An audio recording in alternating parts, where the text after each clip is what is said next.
అందరికీ హాయ్ అండి. ఈరోజు వీడియోలో జ్యూసీగా సాఫ్ట్గా ఉండే రవ్వ లడ్డు రెసిపీ చూపిస్తాను. మనం రెగ్యులర్గా చేసుకునే రవ్వ లడ్డు అయితే అస్సలు కాదండి.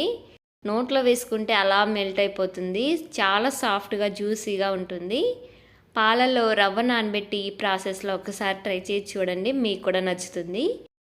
ఈ రెసిపీ కోసం ముందుగా ఒక బౌల్లోకి 1 కప్పు వరకు రవ్వ తీసుకోవాలి. ఇందులోకి 2 టేబుల్ స్పూన్ వరకు ఎండు కొబ్బరి పౌడర్ వేసుకోవాలి. నేను ఇది బయట నుంచి తెచ్చాను కాబట్టి వైట్గా ఉంది, మనం ఇంట్లో ప్రిపేర్ చేసుకొని అయినా వేసుకోవచ్చు. తర్వాత 1.5 కప్పు వరకు కాచి చల్లార్చిన పాలు వేసుకొని ఇవన్నీ బాగా మిక్స్ అయ్యేటట్టుగా ఒకసారి కలుపుకోవాలి. ఇలా కలిపేసుకున్నాక క్యాప్ పెట్టుకొని ఒక 10 మినిట్స్ పాటు పక్కన పెట్టుకోండి. ఈలోపు మిక్సీ జార్లోకి మనం ఏ కప్పుతో అయితే రవ్వ తీసుకుంటామో అదే కప్పుతో 1/2 కప్పు వరకు షుగర్ వేసుకొని గ్రైండ్ చేసుకోవాలి.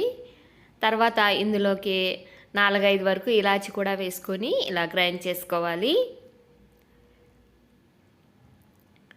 ఇప్పుడు ఆ షుగర్ పౌడర్ని పక్కన పెట్టుకోండి. మనం ముందుగా నానపెట్టాం కదా, 10 మినిట్స్ అయింది.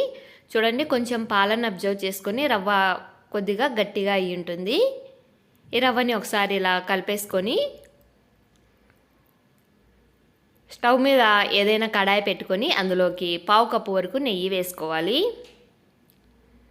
నెయ్యి వేసుకుంటేనే ఈ రవ్వ లడ్డుకు టేస్ట్ చాలా బాగుంటుంది. నెయ్యి అంతా కరిగిపోయాక మనం ముందుగా కలిపి పెట్టుకున్న రవ్వ పాలు మిక్సర్ని ఇందులోకి వేసేసుకోవాలి.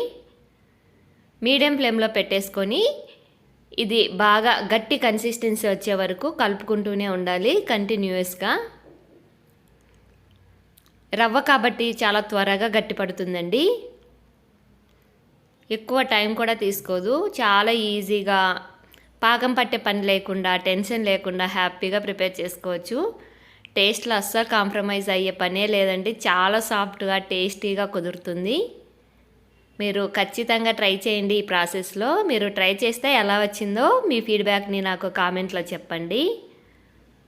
చూసారా, కన్సిస్టెన్సీ ఇలా పొడి పొడిలాడుతూ రావాలి.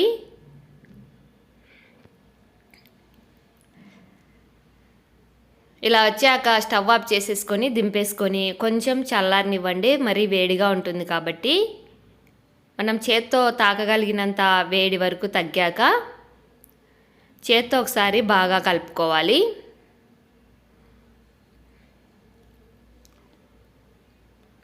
ఇలా కలిపేసుకున్నాక మనం ముందుగా మిక్సీ పట్టి పెట్టుకున్న షుగర్ పౌడర్ని ఇందులోకి వేసుకోవాలి. షుగర్ ఎక్కువ తినే వాళ్ళైతే 1/2 కప్పు షుగర్ని పౌడర్ చేసి వేసుకోండి. కొంచెం తక్కువ స్వీట్ తినే వాళ్ళైతే కొద్దిగా తగ్గించి వేసుకోండి. నెక్స్ట్ ఇందులోకి మనకి నచ్చిన డ్రై ఫ్రూట్స్ని నెయ్యిలో వేయించుకొని వేసుకొని ఇవన్నీ బాగా మిక్స్ అయ్యేటట్టుగా కలుపుకోవాలి. మనం షుగర్ పౌడర్ వేసి కలిపిన వెంటనే కొంచెం లూజుగా వస్తుందండి. షుగర్ అంతా మెల్ట్ అయిపోయి కొద్దిసేపు ఒక 2-3 మినిట్స్ పాటు అలాగే ఉంచామనుకోండి, కొద్దిగా గట్టిపడుతుంది.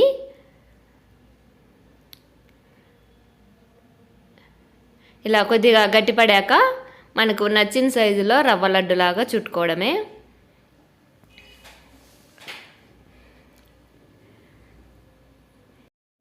ఈ ప్రాసెస్ మీరు తెలియకపోతే వెంటనే ట్రై చేసి చూడండి, మీకు కూడా ఖచ్చితంగా నచ్చుతుంది. చాలా జ్యూసీగా సాఫ్ట్గా ఉంటాయండి. మనం రెగ్యులర్గా చేసుకునే రవ్వ లడ్డుకు ఈ రవ్వ లడ్డుకు చాలా డిఫరెంట్ ఉంటుంది. తప్పకుండా ట్రై చేయండి. రెసిపీ నచ్చితే లైక్ చేయండి, షేర్ చేయండి. ఫర్దర్ వీడియోస్ కోసం మన ఛానల్ని సబ్స్క్రైబ్ చేసుకోండి. Thanks for watching.